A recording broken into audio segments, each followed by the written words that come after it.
So, hello and welcome to the re-recording of the re-recording of the re-recording. So, it starts off and I've left it up. There's a video which is going to come out tomorrow when this one comes out, which is Scuttlebutt Free, which was the very first video I tried to record in this setup. And it did quite well sound-wise and everything else worked out fine, but it does cut my head off at several points, and I left it in as it's a bit funny. Okay, it's a bit of a joke. So if you'll see it's Scuttlebutt Free and people are complaining about my head getting cut off, you know that was the first ever recording doing this, and I left it in because I liked the idea of being the headless historian for a bit of fun. Or rather, literally from this point upwards gone, it's just the mouth and beard. This is War Emergency Ships. I have had to re-record these, even though I recorded them all before I left, because there's a strange ticking which has come through in the uploads on the YouTube, and that ticking has led to silences. So I'm re-recording these on the road without the level of notes I normally have, without all the books around me and everything. So they're going to be even more of a strategic and operational discussion of these ships than a technical one they ever are, because Key Ships covers that. Key Ships is a technical one. I'd also add that the escort carriers are not included in the War Emergency Ships, and there's a reason I haven't included escort carriers in the War Emergency Ships. It's also the same reason why Argus will not be in this next slide to this. There are some vessels. The thing is with escort carriers is whilst they are a wartime construction, and they are definitely an emergency build, they're not a war emergency plan. Let me explain why. Basically, the navies have been working on the idea of escort carriers from the end of World War I. That's been a common feature of anti-submarine warfare and of their doctrine. The problem basically comes is if you build them in peacetime, they're going to cause issues with the treaties, and it's also getting the funding through, and treasuries or various funding organizations might decide, if you have those, why do you need other carriers? Why do you need bigger carriers? So you can't get them through. So pretty much every navy approaching World War II has somewhere in its operational doctrine / context and various books and analysis on these things, an idea for a stripped down merchant conversion hull, which is going to be a carrier, an escort carrier, or various versions of that. And in the British case, they have Argus in service. So that's their baseline. What happens during World War II is more of a case of who can we actively persuade to donate their merchant ships to test out if this works. And if that means we have to give them the credit of coming up with the idea, we will happily give them the credit. Because what do we want? The credit or the ships? What do we need? The ego boost? People to be shouting our names and giving us laurels? Or the idea to test out? Well, you guess what they need is the ships. So that's what they worry about. Everything else is gravy. And frankly, they'll let someone else come up with that. Someone else can take the credit. They're happy for them to do so. And that works fine. Now, that means, once we take out Argus, we have to look at what ships could be the basis for any war emergency builds. And what do I mean by a war emergency build? A war emergency build is when you're building something to the bare minimum requirements you need for it to be a practical warship. And it's the bare minimums for it to be a practical warship that are the criteria here. An escort carrier is the bare minimums to be a carrier, not a practicable warship. They are the bare minimums you need for those duties which they're going to get assigned. And they get assigned many other duties as well beyond escort carrier. But there again, aircraft, ferry, all these things and various other roles they take on are things which their design is functioning around. They are designed to be the lowest common denominator that can deliver. The vessels we're talking about in terms of war emergency builds are the vessels which are designed in the war either based off existing designs which have been converted at a role officially, because officially didn't exist. They have been designed to be converted in a war, or they are a design which is, we take an existing hull we're already constructing, ships we're already constructing, and convert them to this role, and we need to fit these facilities to make them practicable. And therefore you have to ask, where does the information for what those facilities to be practical comes from? Where is your baseline? Well, for the Royal Navy, it's Hermes and it's Unicorn. Those are the two important vessels. They are where the baseline comes from, that the Royal Navy draws itself from to go, yes, this is what we need. It needs to be able to do these things in order to be a practical vessel, in order to be a war emergency vessel, something that we can fight a war with. Not necessarily wage a war with, what we can fight a war with. Again, there is context to these words. If I'm fighting a war, I'm talking about a battle, something which I can put into the actual active war zones, active battle zones, and fight active fleet battles, engagements with other Navy enemy ships, go and engage land positions with which are actively defended, those sort of things. I'll wage war with a lot more vessels than I can fight a war. Because part of waging a war is moving logistics around, movement of goods, movement of personnel, movement of all the sinews of war you need to keep going. So all the merchant vessels. So they are things you wage war with. Hence escort carriers are about waging war. The ships we're talking about today are about fighting a war. So that's the case for the British. For the Americans, it is Ranger and Wasp. Now, Ranger,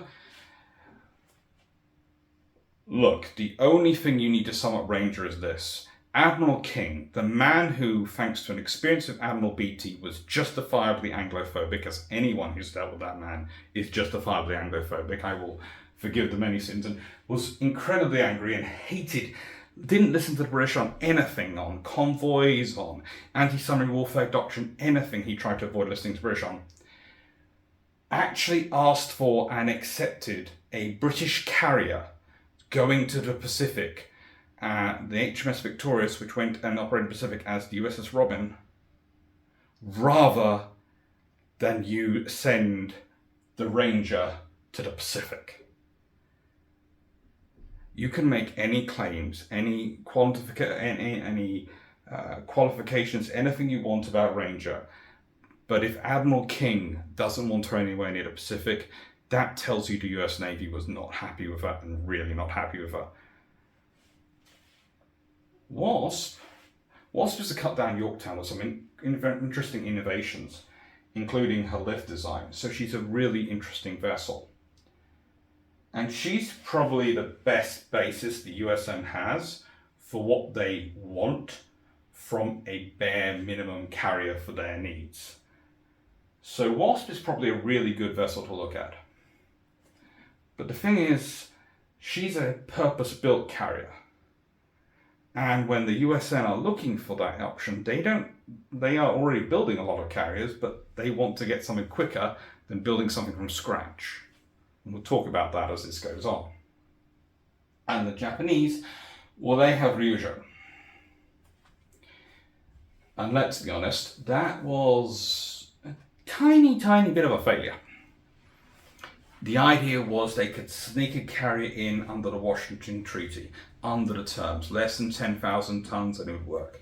The problem was, instead of settling for what would have been a light fleet carrier, or maybe even an escort carrier, an enhanced escort carrier, something you could get easily in under 10,000 tons. Let's be honest, Hermes, if built post-World War I, would probably have been able to be got in under 10,000 tons, especially any successors to Hermes using a knowledge of Hermes to build them.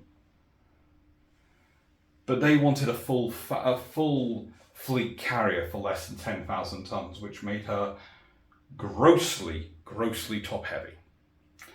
And have the ship handling characteristics of an oil tanker that has decided that turning is for other people.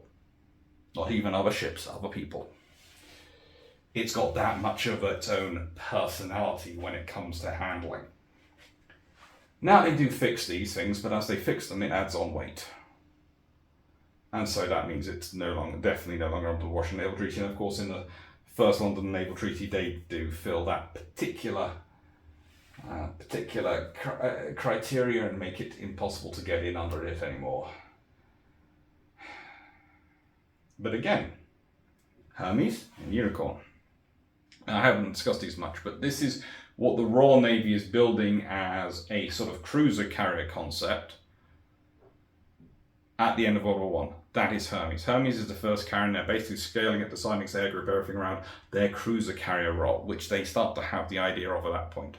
And the cruiser carrier role is really, okay, it's not quite an escort carrier, but it's not far off it. The cruiser carrier role is supposed to be a carrier which can sit on station, can operate aircraft to support cruiser operations, can carry on with submarine operations, is sort of small enough it can be used for escort duties of critical convoys. You know, it's supposed to be a maid-of-all work for all the presence and waging war missions that you would have, and a fleet the size of the Royal Navy would have in any major conflict. Unicorn's not an aircraft carrier. Unicorn, despite what you might look like to you, to anyone with eyes, is a forward aviation support ship. But she comes from the same design study that produces the Illustrious class. She comes from the Implacable class. They both come from the same design study. She comes from the same design study, that same design study tree originated with the design study which was done prior. There was a design study done prior to Ark Royal. There was a design study done which produced Ark Royal. Then there's another design study done. Then there's a design study done which produces the Illustrious class. And I would argue also lays the basis, the Unicorn and Implacables, and lays the basis for the Audaciouses and everything that comes on after them. It's a really interesting design study. Truly intriguing design study. And then we have the shameless book plug. Now, why do I always have these in every single video? If you don't have watched them, you can skip ahead.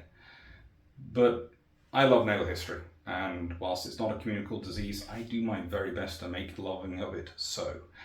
And I'm also, though, an academic in the UK. And our whole hiring system, our whole promotion system, our whole ability to get tenure system is based on book sales. Currently, I only have one. So I advertise it in every single video because the more I can sell, the better my academic job prospects, which are quite useful because as much as I love YouTube, and I've said this before, it doesn't give a pension scheme. It'd be really nice if it did, but it doesn't. Anyway, moving on from that, and I will say also this for YouTube, please note that every liking, sharing, subscribing you do for any YouTuber, any content creator really does help them grow. The algorithm is entirely based around interaction, around people liking, sharing, subscribing, commenting with videos. The more interaction, the more you interact with those you like and support, the better. That really does help that channel's grow. So thank you to everyone who does that with mine. I still, I love that I'm over 12,000 subscribers, slightly scared by it. But also I'm still, of course, targeting 15,000 subscribers because by Christmas, I want that bet to be over. And here is our starting point, the Hero class. This class are special amongst this group. They are the only class of ships which are actually built pre-war and started construction pre-war. Because the Japanese have a very good idea. It's a very they have it too late, but they have a good idea. They look at their infrastructure and they think, we can't build that many ships. We can't build ships that vast. We can't compete with either the British Empire or the US in terms of their mass on the industrial capacity. So we need to come up with very smart ways of counteracting it. And they have a whole range of doctrines and operations which I got into, and I'm going to get into further detail in other videos in this channel, and I've got a whole aviation doctrine one coming up. But basically it starts off with attrition warfare. And the trouble is, while you're doing attrition warfare, you yourself might be attrited. And the idea, realistically, is to have some carriers because they're not going to be built to the same speeds as your regular carriers. Because these are cruise ships, these are ocean liners. They're being built as fast merchant vessels. No commercial company is going to take on the cost of maintaining boilers and turbines to the grade required for aircraft carrier operations, even with all the government incentives you can throw their way. So these are slightly slow for Japanese carriers. But the thing is, it makes sense because, as I said, in attrition operations you're going to lose, and then you lose some assets, and what you want to do is, therefore, once you've attrited the enemy down enough that you can engage them in a decisive battle, or you have driven them away, when you're doing that decisive battle engagement, you want to be able to bring the maximum force to bear, and these are great supplements to the force you have left from the attrition to supplement your force and give you enough capability. That is roughly where they fit in doctrinally. There are three massive problems with this. The slow speed versus other carriers is not one of them, believe it or not. It is not one of them. What is a problem, firstly, is they start very late with this. They needed to have started having this idea in about 1930, and they needed to have been getting 2 to 4 built a year, because they need to have a sufficiently large quantity to draw from and rapidly convert into an aircraft carrier. The idea was they would have all the industry and everything they need in the right positions down below decks, and so you would just take off the superstructure, fit in a hangar-like superstructure and island structure, and it would all work. And be very quick built, because basically you'd only need to cut off the top bit and then put on this bit, and everything else was already in place. You need a lot of them. Second point, you need a lot of aircraft for that. So you need to be stockpiling aircraft and aircrew and maintainers and fitters and all the people you need to run your air groups. So you need to have a far larger volume of those being produced, and some of them being sitting in reserve. So whilst you need to have expanded that, and I've done a video about the Japanese naval aviation doctrine and its issues with recruitment, and its squadron as well. I've done a video about their squadron structure, which cover that, and they have a lot of problems in there, mostly because their aviation is stuck in the pre-World War I pattern, because that was their World War I experience of picking people for an elite, the very best of the best. Whereas World War I had taught the British, the Americans, the French, the Germans, everyone else, that you needed mass around your best. You didn't just select the top 1%, you had to select the top probably 20% of people who were qualified, who were coming through the process, and you need to have process for people who make a mistake to be able to come back and start again, because you need that mass, you need that cumulative, quantitative formations to give you the quality and give a chance for your own quality within there to really shine. And you can't have these if you don't have that mass, and you can't have them enough if you don't have that mass. And the third problem with them, apart from them being too few and too late an idea, the third real problem is that by the time they actually get them, they don't even have the force available to keep them going down. Ultimately, they are a very sensible idea. As such, they are something which is adopted kind of late, and you can actually trace them to the work of a certain gentleman called Mitsumasa Yonai. During his tenure as Minister for the Navy and his later tenure as Prime Minister, that they really get pushed through and the idea gets pushed in. It's a very sensible idea, and therefore it's kind of hated because they aren't the very best thing they can build. They are good enough in every sense of the word, and nothing more by any stretch of the imagination. But that means they're useful. That means, again, having enough of them. The thing about Japan is their main limitation is dry dock space and slipway space. They have a lot of yards which I would call finishing yards, and yards which are small, have small dry docks and small slipways, so couldn't actually build something this size, but could certainly have done the operation to finish it, i.e. to remove the superstructure and put the top bit on. It's a different set of skills, a different set of capability frame. You really need a mooring space that's relatively calm, and you need a decent crane. And you can do the vast majority of the work, as you didn't have to do much internal work. So again, it's an absolute waste in terms of Japanese infrastructure, because they don't do it early enough, and they don't do enough. And they don't have enough people to use it. But doctrinally, they were supposed to be this group of carriers which would be filtering into service to provide the short-term coverage of anything lost during the attrition operations for any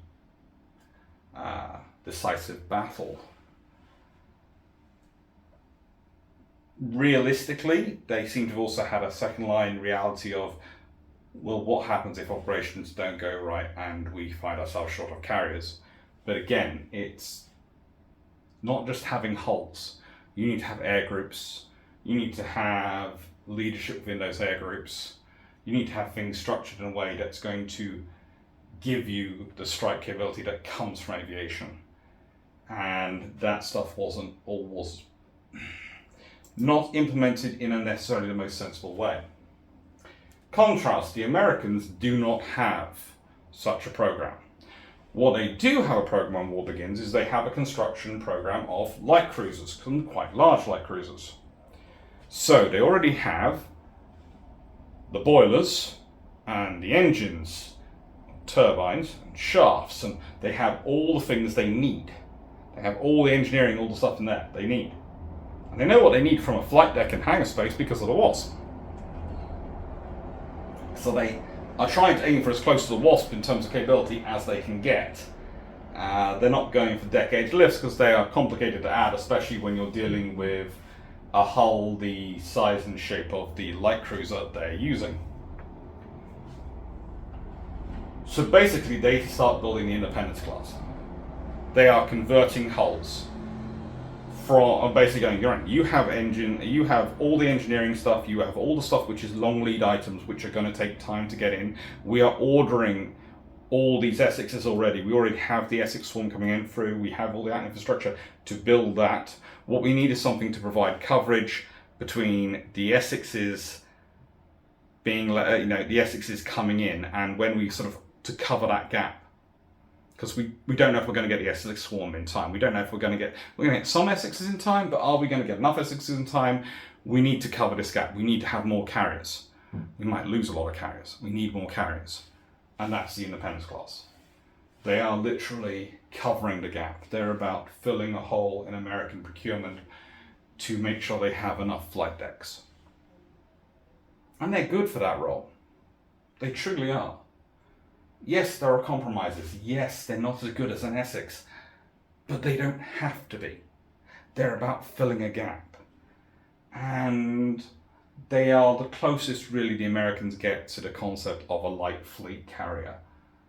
Because the Americans don't like small carriers. They like large air groups because their entire doctrine is around the capability and strength a large air group provides. So the larger an air group, the stronger and more capable carriers. Up until about 100 aircraft. At that point, it starts to get an issue. But honestly, this is good. This is very good. And this is what the Americans are looking at to fill that gap. So they need to build something. So again, to explain this one, it is very simple. They go, we want something in service. We want it in service as quickly as possible. These hulls are the right size. They have the long lead items, the boilers, turbines, all the engineering spaces. They have the shafts, they have the screws, the propellers, they have everything they need long lead items. The only things we need to do is rearrange the magazines a bit, put in fuel storage for the aviation system, aviation management systems, need to put in a hangar level, flight deck, rearrange some of the crew spaces, and stick island structure in. As you can see, they've even managed to get the funnels to go to the right place. So it's all good. It's all good. And finally, ship shape. Why I'm in Scandinavia at the moment, why I'm currently in Stockholm, soon to be going to Helsinki. Ship shape, Scandinavia 2024. You can still join this, you can still support us, you can still get access to all the content we're doing for that. As you know, these trips are entirely funded by you, they're entirely supported by you, by everyone who wants to support naval history. And these trips are about us going and being able to see the stuff in person, being able to visit a lot of little museums, which normally we wouldn't be able to justify visiting on a personal cost basis, or a fact that in terms of video cost basis, they wouldn't be justifiable. So what we do is we crowdfund, thanks to all your support, the costs of the flights, other travel costs like ferries and some trains, and the hotels. We pay for everything else. We even pay when we do all the things we sort of would do normally. We just, the extra expenses are what we ask to crowdfund. And these trips produce a lot of video content, they produce a lot of historical content, and they produce a lot of benefit for the museums. They're basically us going and visiting a lot of museums which we don't think get enough love and don't get enough attention for the cool history they have, and for want of a better word, doing them a full advertisement in multiple videos, usually multi-parts, of going, look at this cool thing at this museum. To give you an example of one of them, Maritime. This is a wonderful museum in Gothenburg. It doesn't get enough attention. It's got the Småland, which is a beautiful, beautiful destroyer, post-World War II Swedish destroyer. Oh my lord, it is basically a floating Bofors advertisement of every weapon system they can put on there. It starts out, this is the example I give, okay, starts out with 2 quadruple torpedo mounts. And when they're fitting missiles, what they do is they go, not only will we keep the torpedoes, we'll change one to a quintuple, one to a triple. We'll mount the missile launcher on the triple launcher aft, and we're going to find storage space for missiles, as well as keeping storage space for spare torpedoes. Because that is the Swedish way. You will always find space for more weapons if you are Sweden. And having visited now a huge number of their museums, I would like to point out that if you're into cannon and heavy artillery, if that's what you really love to see, Sweden's where you should be visiting. I mean, at certain points I have been standing in fields of cannon and just going, oh my, that's a lot of guns. It truly is. Back to today's topic. The Colossus class. The first of the series of light fleet carriers, which are based on the honestly not an aircraft carrier, a forward aviation support ship that Admiral Henderson called HMS Unicorn.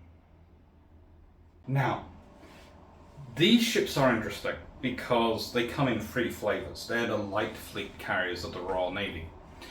And pretty much they come about for 3 main reasons. One, Churchill, when he gets into power as the first Lord of the Admiralty, please note that's the political appointment, very different to the first Sea Lord, who's the Chief Naval Officer, equivalent, or the third Sea Lord, who's in charge of naval procurement. He adopts immediately the World War I idea of Britain should pause all capital ship and large ship construction, cruisers, carriers, and capital ships, in order to focus on escorts. Because obviously the Royal Navy has learned nothing from World War I because Churchill hadn't been there to make sure they learned it, because he'd only been Chancellor of the Exchequer, who kept cutting their funding for their sloop programs, etc. And their fortress and the defences of Singapore and various other things. Look, he had his reasons when he was doing it. He was doing it on the basis of it was better, sensible for the British economy at the time. It saved pennies in terms of percentage of the overall budget, and it cost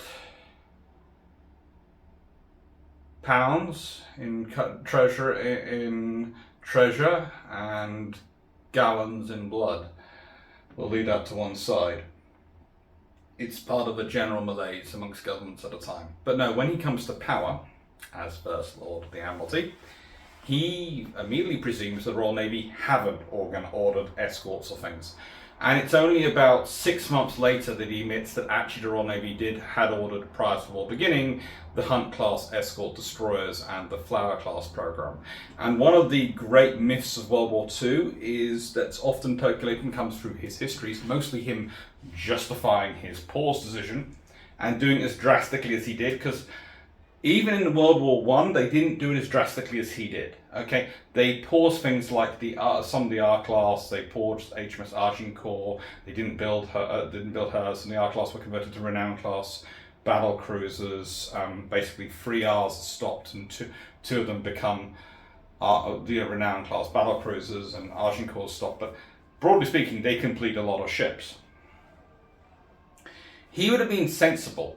He could maybe have been justified with his decision if he had paused possibly the Implacables, I would prefer not to, and the Lions, but had carried on work on the King George V's and the Illustrious class to get them into service. And again, going through the cruises, those which were already well under production have been under construction since 37, 38, early 39.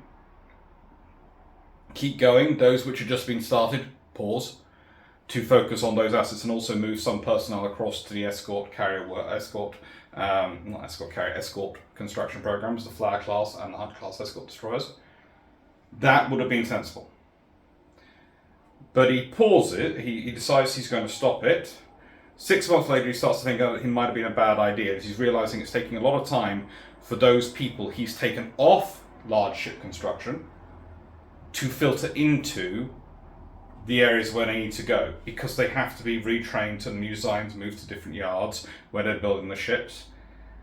And the other argument he often tries to make is, well, I was preparing for mass casualties. We might need that yard space for...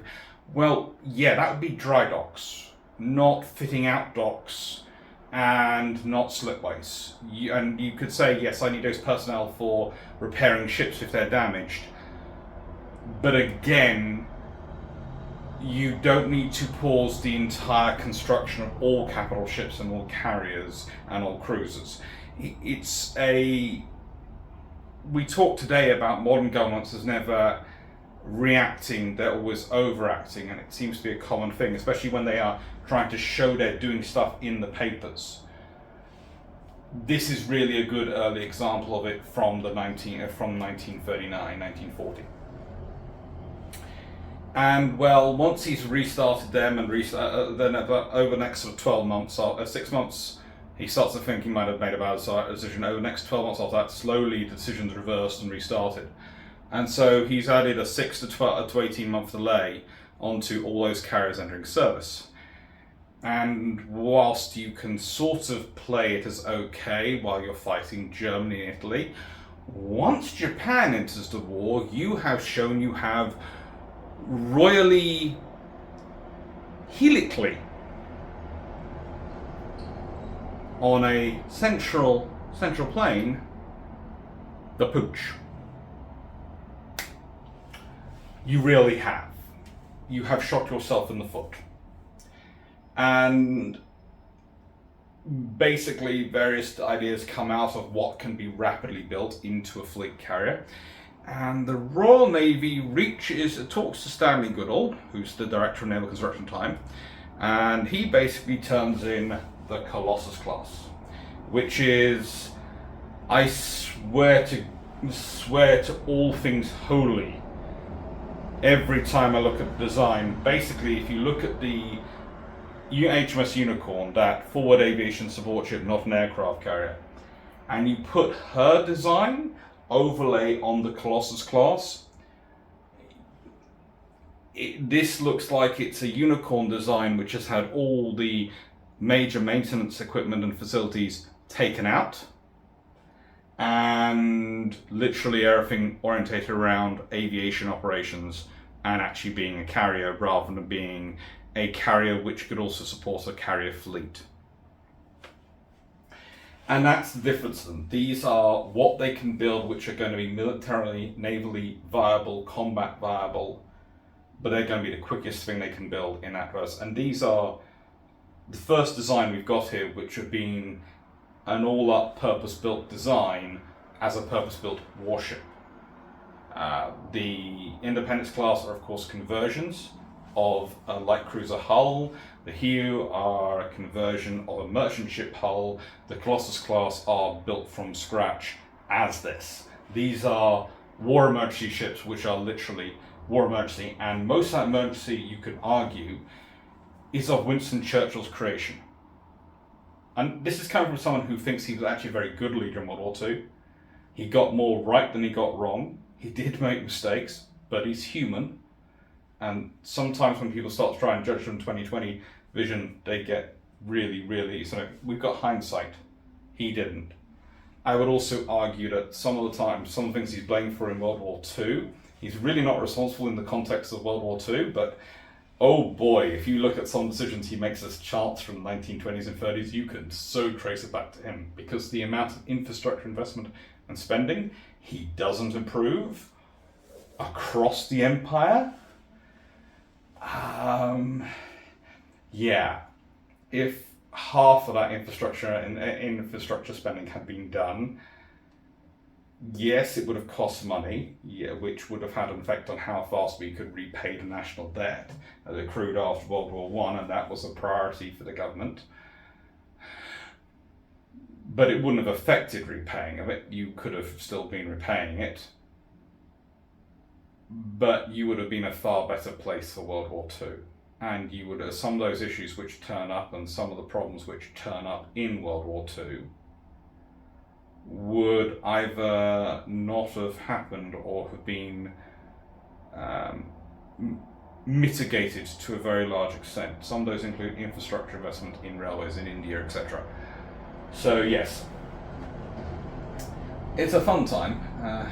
That I often think when some people are blaming him for those issues, they are misunderstanding the context of war, but they're also not, they're concentrating on the war period when actually they should probably look early and go, no, it's lack of infrastructure spending at that point, which is the terrible thing. And that's made, of course, without any knowledge of the future, so it's a penny-pinching thoughtlessness in ways. Unintentionally thoughtless penny-pinching. Majestic class come next, and what's really interesting about the light fleet carriers is they are, at their base point, for the 3 R's. They are rugged, reliable, and replaceable. That's what they're designed to be. They're not supposed to be long service ships, and they spend decades in service. They are, in many cases, the sole aircraft carrier some navies have ever operated, sole type of aircraft carrier some navies have ever operated. They were very capable vessels. They were British/European style crewing, which makes them slightly more easier for small nations to sustain, rather than American crewing, which tends to be quite heavily overcrewed. You could argue it's down, even this period, it's down to the American approach to damage control, but also American practices tend to be quite labor intensive in their focus, and they have reasoning and they have a logic behind that. And someday, if I do a video about ships crewing, I'll get into this in a massive detail, but it's something I would want to have visited a few American museum ships, so I have some good pictures to illustrate it and illustrate the differentials going on. You could go with the aviation fuel management systems, but again, there are lots of systems built into these ships which have a small reduction in crew, and in this period it's a very small equivalency reduction. As time goes on, this disparity grows, mainly because these nations are prepared to invest in that, because either through population scale or various other options, they are far more limited in the number of crew they want to generate for an asset like an aircraft carrier. Now, these ships are ultimately incredibly flexible thanks to their build being quite so simple. Rather like the Swordfish turned out to be incredibly flexible. This meant they could be adapted quite easily. One of the advantages of building a ship to be rugged, reliable, and replaceable is it's also easy to fix and easy to change, easy to adapt, because it's not, and that there is no really thick lumps of armor built into it, which is always a pain to remodel in a ship's hull. It's designed to be replaceable, so it is exchangeable. And this is why they keep going, why they're so useful, and why they're so adaptable, and why you see them take on several generations of aircraft in their service times. This, of course, this is HMAS Melbourne, of course, and well, she was a good example of a class, although she's not exactly my favourite class, mainly because she has a run-in with a Royal Australian Navy Daring class destroyer and sinks her, and also sinks an American escorting destroyer. So she gets a reputation for being a bit of a jinx ship, but honestly, I'd say she's more a hard-running ship, in that one of the things you have happening in this period, especially in the period of Cold War she's operating in, is the fleets are trying to rebuild to their wartime peaks. You see, you have a lot of officers who are still in service who remember how good they were during the height of World War II, when they were so practiced, so drilled, so trained up by the war contingency, and want to try and achieve those levels in peacetime. The trouble is, trying to achieve those levels in peacetime with peacetime commitments can cause issues. It's kind of like when you are recording videos with a lovely television screen instead of being able to do it on a computer like you normally do. There you have issues. He says, trying to get it to back. Thank you. And source, please. Source, at least they know now I'm definitely in Stockholm.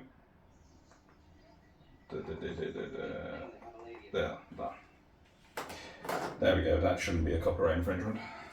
One can hope. Anyway. Why have you done this now?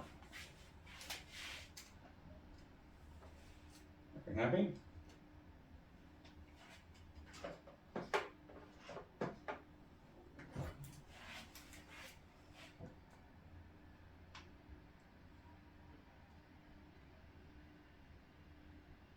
Stop going blank on me now.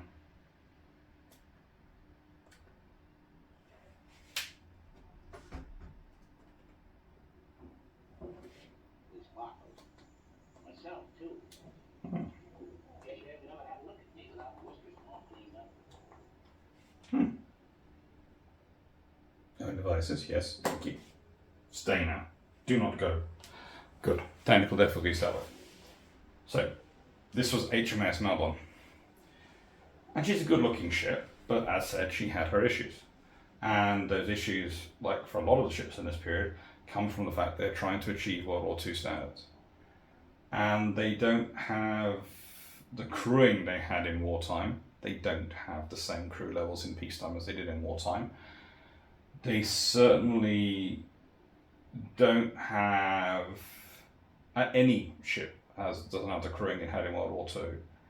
And they don't have, I would argue, the base level of experience, because one of the things that happens in World War II to make it possible to surge out the numbers is a lot of officers and a lot of NCOs stay when they would normally have retired, or when their service has been up, they stay on. So you have, whilst yes, a massive expansion of force, you also have a far larger number and far greater percentage, and far larger number in total, especially in certain ships which are going to be full of younger people, of newer wartime recruits. Groups of senior experienced hands and officers going around giving that guidance and wisdom. And I think there is a desire amongst the various services to make use of these ships. Now, these ships, and when I include these ships, I'm talking about also the later Essential class, were realistically supposed to be ships which would either be in service for roughly 3 years after their first commissioning, or until the war ended. And basically, that's whichever comes sooner. That's their idea, whichever comes sooner, whether it's 3 years or the war ending. Now, I honestly don't believe it would have been that quick. I think they would have just had a major rebuild at the end of 3 years. But that was their plan. They were designed with that in mind. They were supposed to again, like the Independence class, tide the Royal Navy over till the Audaciouses, till the Maltas, till the new large carriers they were building came in and the successors to the Maltas. This is the problem.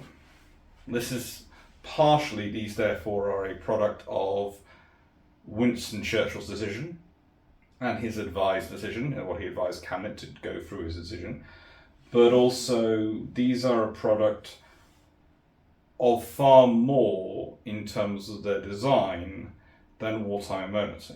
Because I said, again, it's the unicorn design adapted.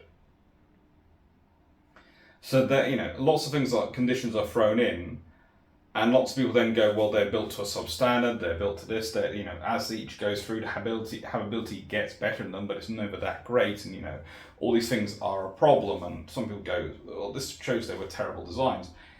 They weren't. That's the thing.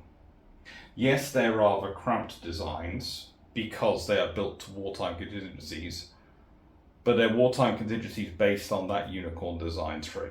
They're based on that unicorn design that's come from the design study that also produced the Illustriouses and the other carriers. So they're not badly thought up carriers. They're not badly arranged carriers.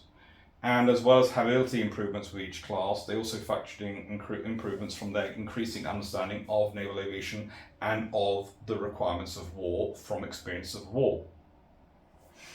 Which is probably why the Essential class lasted in service quite as long as they do. They're also good-looking ships.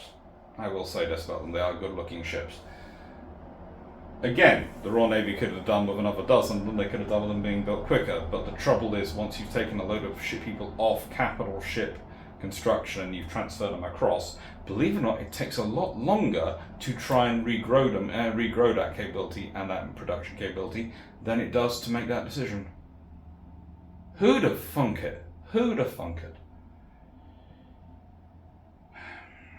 Now, these, though, all do lead rather nicely into this class, the Saipan class, which are interesting to me because the Appendix class are, of course, built on Cleveland class hulls.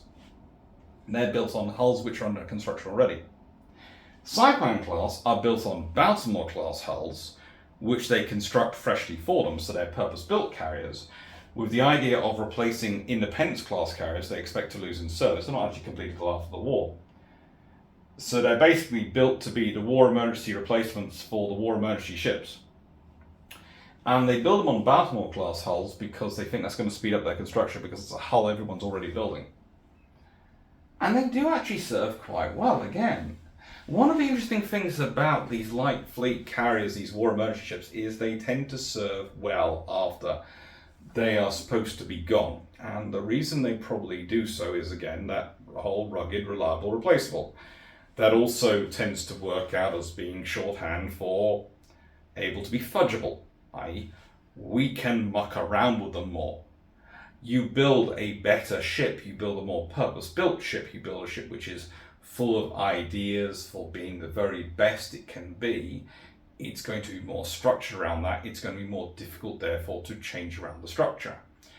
You build something which is going to be structured around the idea of good enough, practical, practicable, not practical, practicable, also practical.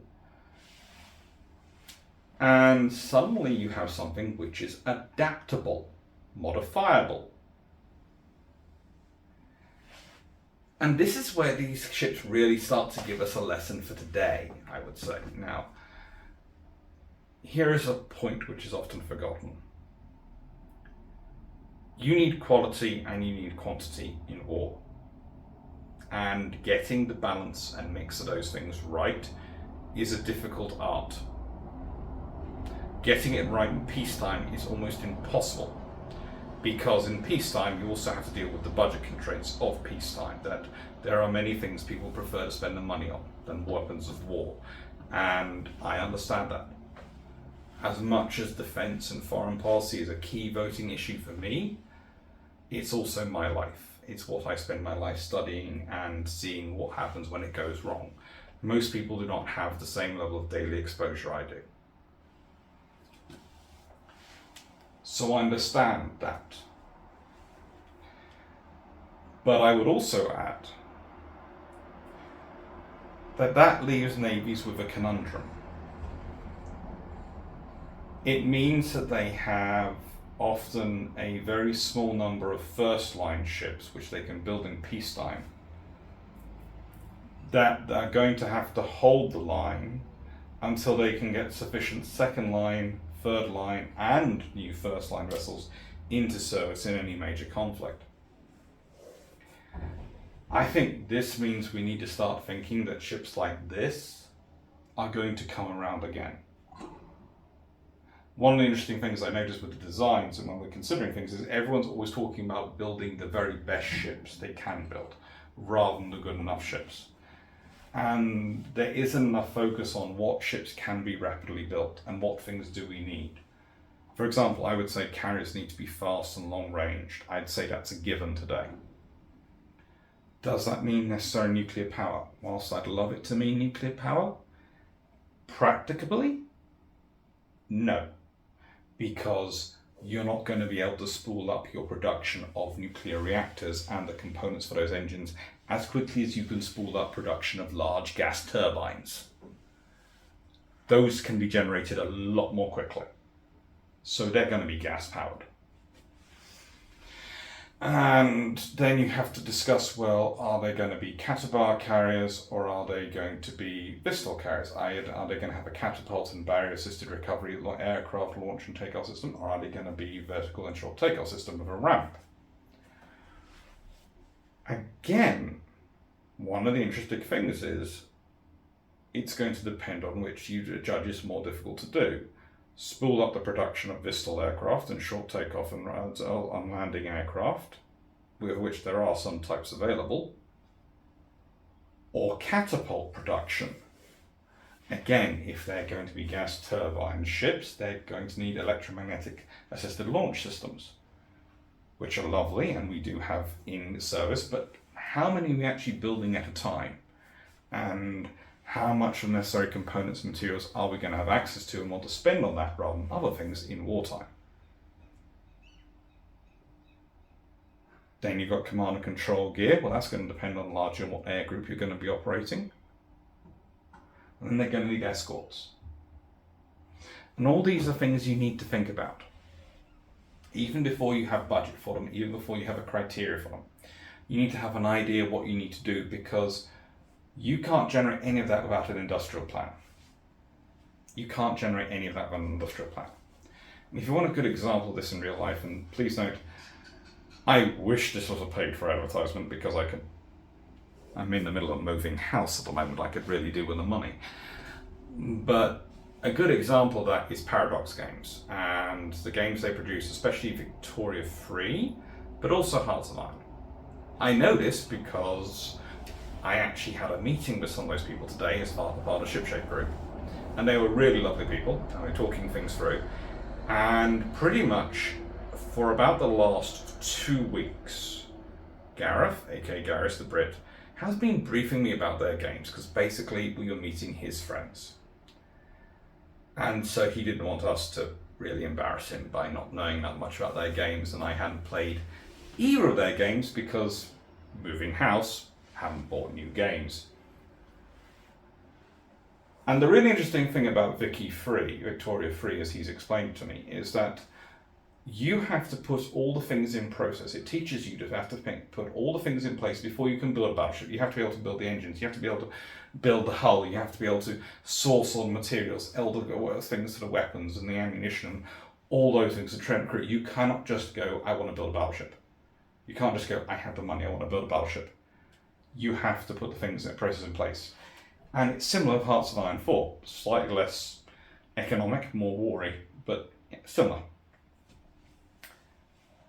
And that made me think a lot about this particular video, this particular topic, because these ships are all about what they have available at the time. The Japanese know they're not going to have much available, so they're building ships which don't require much to be available. The Americans are making use of hulls they're already having under construction. Their already expansive program, what do they have further along they can use? Cleveland class. Let's use them. And then when they're looking for replacements, they're going, well, we actually prefer the Baltimore class cruisers. So let's see what we can do on a Baltimore class hull, but we'll build them from scratch. The British, they have Unicorn. They have this design, which is a forward aviation support ship.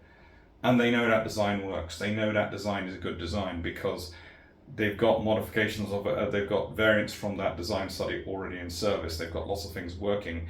They know it will work. And so they just take that template and they adapt it. And then they build from scratch. And they really do build these ships. A lot of them. And they're all built as, you know, they're going to be 3 years in and all these things. And then the yard pride takes over, and the quality that comes out is far, far better than necessarily the government thought it was going to be. But I don't think necessarily better than the Navy predicted it was going to be. Because I swear, part of the reason the Royal Navy makes such a point about them only going to be in service 3 years is to stop the government from having the bright idea, oh good God, it's got that, it's done to get it back, it's back. To stop the government having the bright idea of, well, we're getting the light fleet carriers in, let's pause the fleet carriers. Because the Royal Navy really wanted the big proper fleet carriers because honestly, they would be the foundation the light fleet carriers would build upon. They were the first line ships, these were the second line ships. The fleet carriers are the first rates, these are the second rates. Escort carriers are probably the third rates, or maybe arguably the fourth rates, if we're using ship of the line terminology. So, hope you found that interesting. I always finish my videos with a question, and this is not going to be any different. The question I want you to do is I want you to give a think to the thought exercise I started already in this summary, and that is, what would a modern war emergency carrier look like? What would you be designing? What would you be thinking about? What hulls might you consider adapting? What might you consider working on? And what might you consider producing? And I would start off by saying this. Whilst I love the concept of producing an uncrewed aviation carrier, I do not think a vessel which you're producing, which is going to be a full-blown, full-length flight deck ship, is going to be a purely uncrewed aviation vessel for any major power at this point in time. And the reason I say that is whilst uncrewed aviation has come on leaps and bounds and is capable of truly amazing things, I would say we're currently at the point of it where it's at about the 1920s level in its technology development. And so I'd say we have about 20 years before it reaches its equivalent to what aviation had achieved in 1945. So I think you're going to have mixed before you have completely uncrewed. I think you're going to have first mixed air groups, then optionally crewed aircraft, and then uncrewed. I think that's the way it's going to go. And the reasoning for that is because are we at the point at which we truly trust those aircraft to operate alone? Loyal wingmen, perhaps, definitely. Alone, on the kind of operations we would want our large, more capable strike aircraft and capable aircraft to do, that's a whole different debate. And whilst looking forward to that, what else have we got coming up? Next week, the Bogue Ruler Attacker class. Again, they're going to be recorded on the road. Basically, I would say do not expect to see a home recorded video. till probably the 16th, and that might be recorded literally at home.